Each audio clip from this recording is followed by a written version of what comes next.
Salam rimba. Perkenalkan, nama saya Joni Sinaga. Saya dari Fakultas Kehutanan ISTIPER Yogyakarta, minat SHTI.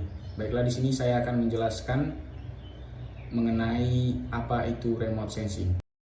Remote sensing atau bisa disebut dengan penginderaan jauh atau indraja adalah seni dan ilmu untuk mendapatkan informasi tentang objek, area, atau fenomena melalui analisa terhadap data yang diperoleh dengan menggunakan alat tanpa kontak langsung dengan objek, daerah, ataupun fenomena yang dikaji. Dalam remote sensing juga terdapat beberapa komponen. Yang pertama, sumber tenaga. Sumber tenaga dalam proses indraja terdiri dari sistem pasif yang menggunakan sinar matahari dan sistem aktif yang menggunakan tenaga buatan seperti gelombang mikro. Yang kedua, atmosfer. Dalam indraja, jendela atmosfer adalah bagian spektrum elektromagnetik yang dapat mencapai bumi. Yang ketiga, interaksi antara tenaga dan objek. Interaksi antara tenaga dan objek dapat dilihat dari rona yang dihasilkan oleh foto udara. Yang keempat, sensor dan wahana. Sensor merupakan alat pemantau yang dipasang pada wahana, baik pesawat maupun satelit. Yang kelima, perolehan data. Ada dua jenis data yang diperoleh dari indraja.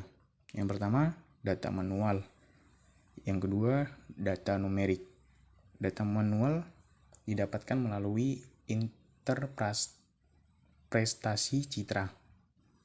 Yang kedua, data numerik atau digital dapat diperoleh melalui penggunaan perangkat lunak khusus penginderaan jauh yang ditetapkan pada komputer. Dari gambar ini kita dapat melihat cara kerja dari remote sensing. Nah, dari gambar tersebut kita dapat melihat cahaya matahari memantulkan cahayanya ke dasar permukaan bumi, lalu dasar permukaan bumi memantulkan cahayanya ke satelit sehingga satelit dapat menghasilkan citra permukaan bumi. Setelah itu kita dapat melihat perkembangan dari remote sensing. Perkembangan penginderaan jauh ini semakin cepat seiring dengan kemajuan teknologi dirgantara.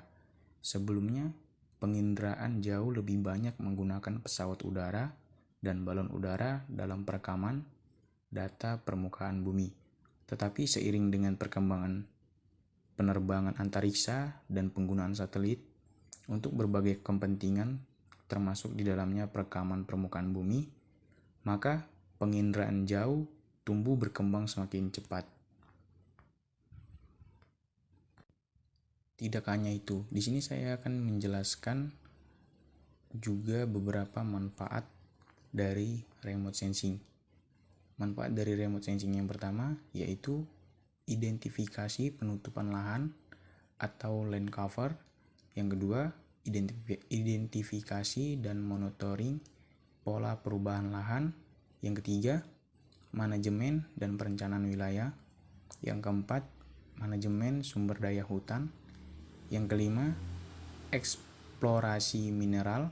Yang keenam, pertanian dan perkebunan.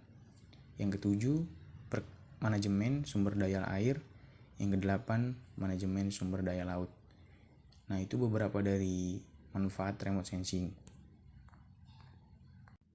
Dalam remote sensing juga terdapat dua metode pengambilan data. Yang pertama, metode ground based.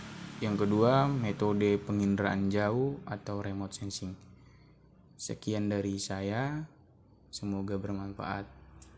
Terima kasih.